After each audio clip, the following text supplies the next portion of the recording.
വർഷങ്ങൾക്ക് മുമ്പ് ഈ വൈദ്യന്മാരും അതുപോലെ തന്നെ ഭിഷഗ്വരന്മാരൊക്കെ ചർമ്മരോഗങ്ങളുള്ളവരുടെ നാഡി പിടിച്ച് പറഞ്ഞിട്ടുള്ളൊരു കാര്യം ഉണ്ടായിരുന്നു. അതായത് നിങ്ങളുടെ കുടലിൽ ചില വേസ്റ്റ് അല്ലെങ്കിൽ ചില മാലിന്യങ്ങൾ അടിഞ്ഞുകൂടിയിട്ടുണ്ട്, അതുകൊണ്ടാണ് നിങ്ങൾക്ക് ചർമ്മരോഗങ്ങൾ വന്നിട്ടുണ്ട് എന്നുള്ളത്. വൈറ്റമിൻ ഡി നമ്മുടെ ശരീരത്തിൽ ആവശ്യത്തിലുണ്ടെങ്കിൽ നമ്മുടെ സ്കിന്നിൻ്റെ പ്രതിരോധ ശക്തി വർദ്ധിക്കും.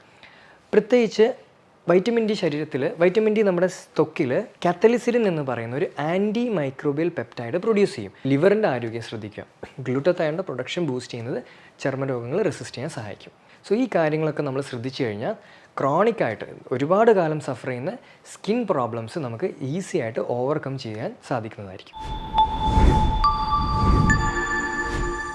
എല്ലാവർക്കും നമസ്കാരം. ഞാൻ ഡോക്ടർ വിഷ്ണു സതീഷ്. വർഷങ്ങൾക്ക് മുമ്പ് ഈ വൈദ്യന്മാരും അതുപോലെ തന്നെ ഭിഷഗ്വരന്മാരൊക്കെ ചർമ്മരോഗങ്ങളുള്ളവരുടെ നാഡി പിടിച്ച് പറഞ്ഞിട്ടുള്ളൊരു കാര്യം ഉണ്ടായിരുന്നു. അതായത് നിങ്ങളുടെ കുടലിൽ ചില വേസ്റ്റ് അല്ലെങ്കിൽ ചില മാലിന്യങ്ങൾ അടിഞ്ഞുകൂടിയിട്ടുണ്ട്, അതുകൊണ്ടാണ് നിങ്ങൾക്ക് ചർമ്മരോഗങ്ങൾ വന്നിട്ടുണ്ട് എന്നുള്ളത്. അല്ലെങ്കിൽ അവർ പറയും നിങ്ങളുടെ കരളിൻ്റെ ആരോഗ്യം വളരെ വീക്കായിക്കൊണ്ടിരിക്കുകയാണ്, അതുകൊണ്ടാണ് നിങ്ങൾക്ക് ചർമ്മരോഗങ്ങൾ വരുന്നു എന്നുള്ളത്. വർഷങ്ങൾക്ക് മുമ്പ് പറഞ്ഞിട്ടുള്ള ഈ കാര്യങ്ങളൊക്കെ ഇപ്പോൾ മോഡേൺ റിസർച്ച് വളരെ ശാസ്ത്രീയപരമായി ഇപ്പോൾ തെളിയിച്ചുകൊണ്ടിരിക്കുകയാണ്. അതായത് ചർമ്മരോഗങ്ങളുടെ മൂലകാരണം, റൂട്ട് കോസ് എന്ന് പറയുന്നത് നമ്മുടെ ഗട്ടിലുള്ള അല്ലെങ്കിൽ കുടലിലുള്ള ചില മോശം ബാക്ടീരിയോ അല്ലെങ്കിൽ മോശം ഫംഗസോ കൊണ്ടുവരുന്നതാണ്. അല്ലെങ്കിൽ നമ്മുടെ ലിവറിലുണ്ടാവേണ്ട ചില ആൻറ്റി ഓക്സിഡൻസ്, അതായത് നമ്മുടെ ശരീരത്തിലുള്ള വേസ്റ്റ് ക്ലിയർ ചെയ്യാൻ സഹായിക്കുന്ന ചില ആൻറ്റി ഓക്സിഡൻസിൻ്റെ കുറവ് മൂലം ഉണ്ടാകുന്നു എന്നുള്ളതാണ്. ഈ വീഡിയോയിൽ നിരന്തരമായിട്ട് ചർമ്മരോഗങ്ങൾ വരാനുള്ള 3 കാരണങ്ങളെക്കുറിച്ചിട്ടാണ് ഞാൻ ഇന്ന് എക്സ്പ്ലെയിൻ ചെയ്യാൻ പോകുന്നത്. ഒന്നാമത്തെ കാരണം ഞാൻ ഓൾറെഡി സൂചിപ്പിച്ചതുപോലെ നമ്മുടെ ഗട്ടിലുണ്ടാകുന്ന പ്രശ്നങ്ങൾ. അതായത് നമ്മുടെ കുടലിൽ ചില ചീത്ത ബാക്ടീരിയോ അല്ലെങ്കിൽ ചീത്ത ഫംഗസോ വളരുന്നത് കൊണ്ട് നമുക്ക് സ്കിന്നിൽ ചില ചീത്ത ബാക്ടീരിയോ അല്ലെങ്കിൽ ചില ചീത്ത ഫംഗസോ വളരുന്നത് കൊണ്ട് നമുക്ക് സ്കിൻ അസുഖങ്ങൾ ഉണ്ടാവാം. ഉദാഹരണത്തിന് ഈ സോറിയാസിസ്, അതുപോലെ തന്നെ ഈ എക്സീമ, ഇങ്ങനെ ഉണ്ടാകുന്ന പ്രശ്നങ്ങളൊക്കെ നമ്മുടെ ഗട്ടുമായിട്ടൊരു റിലേഷനുണ്ട്, അല്ലെങ്കിൽ നമ്മുടെ കുടലുമായിട്ടൊരു റിലേഷനുണ്ട്. നമ്മുടെ കുടലിൽ ഈ ചീത്ത ഫംഗസും ചീത്ത ബാക്ടീരിയ ഒക്കെ വളർന്നു കഴിഞ്ഞാൽ ഇവരുണ്ടാക്കുന്ന ചില ടോക്സിൻസ്, ചില വേസ്റ്റ് നമ്മുടെ രക്തത്തിൽ എത്തിപ്പെടാനുള്ള സാധ്യത കൂടുതലാണ്. ഈ രക്തത്തിൽ എത്തിയിട്ടുള്ള ഈ ടോക്സിൻസ് നമ്മുടെ ത്വക്കിലുണ്ടാക്കുന്ന ഇൻഫ്ലമേഷൻ ആണ് പിന്നീട് സോറിയാസിസ് അല്ലെങ്കിൽ എക്സീമ പോലുള്ള ഇഷ്യൂസിലോട്ടത് മാറുന്നത്. അതുകൊണ്ട് തന്നെ നമ്മുടെ കുടൽ ക്ലീൻ ചെയ്യുക എന്നുള്ളതാണ് ഏറ്റവും ഇമ്പോർട്ടൻ്റ് ആയിട്ടുള്ളൊരു കാര്യം സോറിയാസിസ് പേഷ്യൻസ് ശ്രദ്ധിക്കേണ്ടത്. ഈ ഫംഗസിനെ ക്ലിയർ ചെയ്യുക അല്ലെങ്കിൽ അനാവശ്യമായിട്ട് വളർന്നു വന്നിട്ടുള്ള ഈ ബാക്ടീരിയനെ ക്ലിയർ ചെയ്യാൻ സഹായിക്കുന്ന ഒരു നാച്ചുറൽ ആയിട്ടുള്ളൊരു മോളിക്യൂളാണ് ആവണക്കെണ്ണ അല്ലെങ്കിൽ കാസ്റ്റർ ഓയിൽ എന്ന് പറയും. ഈ കാസ്റ്റർ ഓയിൽ നല്ലൊരു ആൻറ്റി ഫംഗൽ അതുപോലെ തന്നെ ഒരു ആൻറ്റി ബാക്ടീരിയൽ പ്രോപ്പർട്ടി ഉണ്ട് എന്ന് പ്രൂവ് ചെയ്തിട്ടുള്ളൊരു മോളിക്യൂളാണ്. പണ്ടൊക്കെ എല്ലാവരും മാസത്തിൽ ഒരു തവണയോ അല്ലെങ്കിൽ 2 മാസം കൂടുമ്പോഴൊക്കെ ആവണക്കെണ്ണ യൂസ് ചെയ്തിട്ട് വയറ് ക്ലിയർ ചെയ്യാറുണ്ടായിരുന്നു. അതിൻ്റെ ഒരു കാരണം എന്ന് പറയുന്നത് തന്നെ ഈ ഓവർഗ്രോ ചെയ്യുന്ന ഈ ഫംഗസിനെയോ ബാക്ടീരിയനോ ഒക്കെ ശരീരത്തിൽ നിന്ന് പുറന്തള്ളാൻ വേണ്ടിയിട്ടായിരുന്നു. സോ ഈ ആവണക്കെണ്ണ യൂസ് ചെയ്തിട്ട് നമ്മുടെ കുടൽ ക്ലിയർ ചെയ്യുക എന്നുള്ളത് ചർമ്മരോഗങ്ങൾ കുറയ്ക്കാൻ വേണ്ടിയിട്ട് ഏറ്റവും നല്ല എഫക്റ്റീവായിട്ടുള്ളൊരു മെത്തേഡാണ്. അതുപോലെ തന്നെ നമ്മുടെ കുടലിൻ്റെ ആരോഗ്യം വർദ്ധിപ്പിക്കേണ്ടതും ഇമ്പോർട്ടൻ്റ് ആണ്. കുടലിൻ്റെ ആരോഗ്യം വർദ്ധിപ്പിക്കാൻ നമ്മൾ ചെയ്യേണ്ടത് 2 കാര്യങ്ങൾ. ഒന്ന്, പ്രോബയോട്ടിക് നന്നായിട്ട് കഴിക്കാൻ ശ്രദ്ധിക്കുക. രണ്ടാമത്, പ്രീബയോട്ടിക്സിൻ്റെ യൂസേജ് കൂട്ടുക. ഈ പ്രോബയോട്ടിക് എന്ന് പറയുന്നത് നല്ല ബാക്ടീരിയാസാണ്. ഈ ലാക്ടോബാസിലസ്, ബിഫിഡോബാക്ടീരിയം എന്ന് പറയുന്ന നല്ല ബാക്ടീരിയാസാണ് പ്രോബയോട്ടിക്. ഈ നല്ല ബാക്ടീരിയസ് അടങ്ങിയിട്ടുള്ള ഭക്ഷണങ്ങളാണ് ഈ തൈര്, മോര്, അതുപോലെ തന്നെ നമ്മുടെ ഉപ്പിലിടുന്ന ഈ നെല്ലിക്ക, വെജിറ്റബിൾസ് തുടങ്ങിയിട്ടുള്ള ഭക്ഷണങ്ങൾ. പക്ഷേ ചർമ്മരോഗങ്ങളുള്ളവർക്കൊരു പ്രശ്നം എന്താണെന്ന് വെച്ച് കഴിഞ്ഞാൽ ഈ പുളിയുള്ള ഭക്ഷണങ്ങൾ ചിലപ്പോൾ സ്കിന്നിനുള്ള ഇഷ്യൂസ് കൂട്ടാൻ വേണ്ടിയിട്ട് സാധ്യതയുണ്ട്.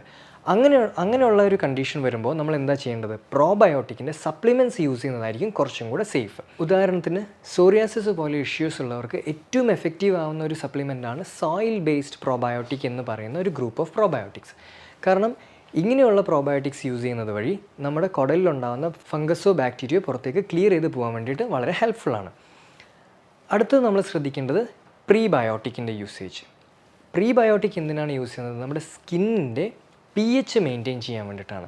അതായത് നമ്മൾ പ്രീബയോട്ടിക് റിച്ച് ആയിട്ടുള്ള ഭക്ഷണങ്ങളായിട്ടുള്ള ഉള്ളി, വെളുത്തുള്ളി, അതുപോലെ തന്നെ വാഴയുടെ കാമ്പ്, അതുപോലെ തന്നെ പ്രീബയോട്ടിക് റിച്ച് ഭക്ഷണങ്ങളായിട്ടുള്ള ഉള്ളി, വെളുത്തുള്ളി, വാഴയുടെ കാമ്പൊക്കെ നന്നായിട്ട് കഴിക്കുന്ന സമയത്ത് ഈ ഭക്ഷണങ്ങൾ നമ്മുടെ കുടലിലെത്തിയിട്ട് ഒരു ആസിഡായിട്ട് ഇത് കൺവേർട്ട് ആവും. ഷോർട്ട് ചെയിൻ ഫാറ്റി ആസിഡ് എന്നാണ് ഇതിനെ വിളിക്കുന്നത്. ഈ ഷോർട്ട് ചെയിൻ ഫാറ്റി ആസിഡ്സ്, കുടലിലുണ്ടാകുന്ന ഈ ഒരു ഫാറ്റി ആസിഡ്സ് നമ്മുടെ ത്വക്കിൻ്റെ pH മെയിൻറ്റെയിൻ ചെയ്യാൻ സഹായിക്കും. സ്കിൻ രോഗമുള്ളവർ അറിയേണ്ട ഏറ്റവും വലിയൊരു കാര്യമാണ് നമ്മുടെ ത്വക്കിൻ്റെ pH എന്ന് പറയുന്നത് അസിഡിക് ആണ്. അതുപോലെ തന്നെ സ്കിൻ ഡിസീസ് വരുന്നവരുടെ സ്കിൻ ഡിസീസ് കൂടുതലായിട്ട് വരുന്ന ആൾക്കാരുടെ സ്കിന്ന് കൂടുതൽ ആൽക്കലൈനായിട്ട് കാണുന്നു എന്നുള്ളതാണ് പഠനങ്ങൾ പറയുന്നത്. സോ ഈ ഒരു ഷോർട്ട് ചെയിൻ ഫാറ്റി ആസിഡ്സ് കൂടുതലായിട്ട് നമ്മുടെ കുടലിൽ ഉൽപ്പാദിപ്പിച്ച് കഴിഞ്ഞാൽ നമ്മുടെ സ്കിന്നിൻ്റെ pH മെയിൻറ്റെയിൻ ചെയ്യാൻ ഇത് വളരെ വളരെ ഹെൽപ്ഫുള്ളാണ്. സോ 3 കാര്യങ്ങൾ ശ്രദ്ധിക്കുക. അനാവശ്യമായിട്ട് വളർന്നിരിക്കുന്ന ബാക്ടീരിയനെയോ ഫംഗസിനെയോ നമ്മൾ ശരീരത്തിൽ നിന്ന് ക്ലിയർ ചെയ്ത് പുറത്ത് കളയാൻ ശ്രദ്ധിക്കണം. അതുപോലെ തന്നെ പ്രോബയോട്ടിക്സും പ്രീബയോട്ടിക്സും യൂസ് ചെയ്ത് നമ്മുടെ കുടലിൻ്റെ ആരോഗ്യം വർദ്ധിപ്പിക്കുക. ഈ ഒരു മെത്തേഡിലൂടെ നമുക്ക് കുടലിൽ നിന്നുണ്ടാവുന്ന ത്വക്ക് രോഗങ്ങൾ നന്നായിട്ട് നിയന്ത്രിക്കാൻ സാധിക്കും. ഇനി രണ്ടാമത്തെ ഒരു കാര്യമാണ് വൈറ്റമിൻ ഡിയുടെ ഡെഫിഷ്യൻസി. വൈറ്റമിൻ ഡി ശരീരത്തിൽ കുറഞ്ഞു കഴിഞ്ഞാലും നമുക്ക് നിരന്തരമായിട്ട് സ്കിൻ ഡിസീസ് വരാനുള്ള ചാൻസസ് കൂടുതലാണ്. അതായത് ഈ വൈറ്റമിൻ ഡി നമ്മുടെ ശരീരത്തിൽ ആവശ്യത്തിലുണ്ടെങ്കിൽ നമ്മുടെ സ്കിന്നിൻ്റെ പ്രതിരോധ ശക്തി വർദ്ധിക്കും. പ്രത്യേകിച്ച് വൈറ്റമിൻ ഡി നമ്മുടെ ത്വക്കിൽ കാത്തലിസിഡിൻ എന്ന് പറയുന്ന ഒരു ആൻറ്റി മൈക്രോബിയൽ പെപ്റ്റൈഡ് പ്രൊഡ്യൂസ് ചെയ്യും. ഈ കാത്തലിസിഡിൻ നമ്മുടെ ത്വക്കിൽ കൂടിക്കഴിഞ്ഞുള്ള ബെനിഫിറ്റ് എന്താണെന്ന് വെച്ച് കഴിഞ്ഞാൽ പെട്ടെന്ന് സ്കിൻ ഇൻഫെക്ഷൻസ് വരുന്നതോ അല്ലെങ്കിൽ സ്കിൻ ഡ്രൈ ആവുന്നതോ അല്ലെങ്കിൽ സ്കിന്നിന് എന്തെങ്കിലും ഡാമേജ് ഉണ്ടാകുന്നതോ ഒക്കെ തടഞ്ഞു നിർത്താൻ ഈ ഒരു ആൻറ്റി മൈക്രോബിയൽ പെപ്റ്റൈഡായ ഈ കാത്തലിസിഡിന് സാധിക്കും. വൈറ്റമിൻ ഡി ശ്രദ്ധിച്ച ത്വക്ക് രോഗങ്ങളുള്ള ആൾക്കാരുടെ കേസ് എടുത്ത് നോക്കിയാൽ മതി, വൈറ്റമിൻ ഡി എപ്പോഴും കുറവായിട്ടാണ് കാണുന്നത്. സോ വൈറ്റമിൻ ഡി കുറയുന്നു, നമ്മുടെ സ്കിന്നിൻ്റെ പ്രതിരോധ ശക്തിയും കുറയുന്നു. അതുപോലെ തന്നെ വൈറ്റമിൻ ഡി കുറഞ്ഞു കഴിഞ്ഞാൽ നമ്മുടെ കുടലിൻ്റെ ഇമ്മ്യൂണിറ്റിയും കുറഞ്ഞു വരുന്നതായിട്ട് കണ്ടിട്ടുണ്ട്. അപ്പോൾ വൈറ്റമിൻ ഡി നിങ്ങൾക്ക് കുറവാണെങ്കിൽ തീർച്ചയായിട്ടും അത് സപ്ലിമെൻറ്റ് ചെയ്ത് നോർമൽ ലെവലിൽ എത്തിക്കുക. നോർമൽ ലെവലിൽ എത്തിച്ചിട്ട് മാത്രം കാര്യമില്ല, എപ്പോഴും അതൊരു 50 മുകളിൽ മെയിൻറ്റെയിൻ ചെയ്യാൻ ശ്രദ്ധിക്കുന്നത് സ്കിൻ ഹെൽത്ത് അല്ലെങ്കിൽ ചർമ്മരോഗം വരുന്നത് തടയാൻ വേണ്ടിയിട്ട് നല്ലൊരു ബെസ്റ്റ് മെത്തേഡാണ് ഈ ഒരു വൈറ്റമിൻ ഡി സപ്ലിമെൻറ്റേഷൻ. വെയിൽ കൊള്ളുന്നതും നല്ല എഫക്റ്റീവാണ്. പക്ഷേ ചിലവർക്ക് ഈ വെയിൽ കൊണ്ടു കഴിയുമ്പോൾ സ്കിന്നിന് ബുദ്ധിമുട്ട് വരുന്നതായിട്ട് കണ്ടുവരുന്നുണ്ട്. അതുകൊണ്ട് സപ്ലിമെൻറ്റേഷൻ ചെയ്ത് സ്കിൻ ഡിസീസ് മാറ്റിയതിന് ശേഷം നിങ്ങൾക്ക് വെയിൽ കൊണ്ട് വൈറ്റമിൻ ഡി ലെവൽസ് മെയിൻറ്റെയിൻ ചെയ്യാവുന്നതാണ്. ഇനി മൂന്നാമത്തെ കാരണം ഓക്സിഡേറ്റീവ് സ്ട്രെസ്. അതായത് ഞാൻ സ്റ്റാർട്ടിങ്ങിൽ വീഡിയോയുടെ തുടക്കത്തിൽ ഞാൻ പറഞ്ഞൊരു പോയിൻ്റ് ഉണ്ടല്ലോ, ലിവറിൻ്റെ ആരോഗ്യം, കരളിൻ്റെ ആരോഗ്യം കുറഞ്ഞു കഴിഞ്ഞാൽ ത്വക്ക് രോഗങ്ങൾ ഉണ്ടാകാനുള്ള സാധ്യത കൂടുതലാണ്. അതിൻ്റെ റിലേഷനാണ് ഞാൻ ഇനി പറയാൻ പോകുന്നത്. നമ്മുടെ ലിവറിൽ നിന്ന് ഉൽപ്പാദിപ്പിക്കുന്ന ഒരു കെമിക്കലുണ്ട്, അതിലൊരു ആൻറ്റി ഓക്സിഡൻ്റ് ഉണ്ട്. അതിനെയാണ് ഗ്ലൂട്ടാതയോൺ എന്ന് വിളിക്കുന്നത്. ഈ ഗ്ലൂട്ടാതയോൺ നമ്മുടെ സ്കിന്നിലുണ്ടാകുന്ന വേസ്റ്റ്, സ്കിന്നിൽ മാത്രമല്ല ഈ ഗ്ലൂട്ടാതയോൺ ശരിക്കും നമ്മുടെ ശരീരത്തിലുണ്ടാകുന്ന ഈ വേസ്റ്റൊക്കെ ക്ലിയർ ചെയ്യാൻ സഹായിക്കും. അതിനാണ് ആൻറ്റി ഓക്സിഡൻ്റ് എന്ന് പറയുന്നത്. ചിലവരുടെ കേസിൽ ഗ്ലൂട്ടാതയോൺ ശരീരത്തിൽ കുറവാണ്, ഗ്ലൂട്ടാതയോണിൻ്റെ ഉൽപ്പാദനം ശരീരത്തിൽ കുറവാണ്. ലിവറിൽ നിന്നാണ് ശരിക്കും ഗ്ലൂട്ടാതയോണിൻ്റെ ഉൽപ്പാദനം ഉണ്ടാകുന്നത്. അപ്പോൾ ലിവറിന് എന്തെങ്കിലും ബുദ്ധിമുട്ട് വന്നു കഴിഞ്ഞാൽ എന്ത് പറ്റും? ഗ്ലൂട്ടാതയോൺ ശരീരത്തിൽ ഉൽപ്പാദിപ്പിക്കുന്നത് കുറഞ്ഞു വരും. ഗ്ലൂട്ടാതയോൺ കുറഞ്ഞു കഴിഞ്ഞാൽ ആൻറ്റി ഓക്സിഡൻറ്റ് കപ്പാസിറ്റി, സ്കിന്നിൻ്റെ ആ ഒരു ആൻറ്റി ഓക്സിഡൻറ്റ് കപ്പാസിറ്റി കുറയുകയാണ്. അപ്പോൾ ഓക്സിഡേറ്റീവ് സ്ട്രെസ് എന്ന് പറയുന്ന ആ ഒരു പ്രശ്നം കൂടും.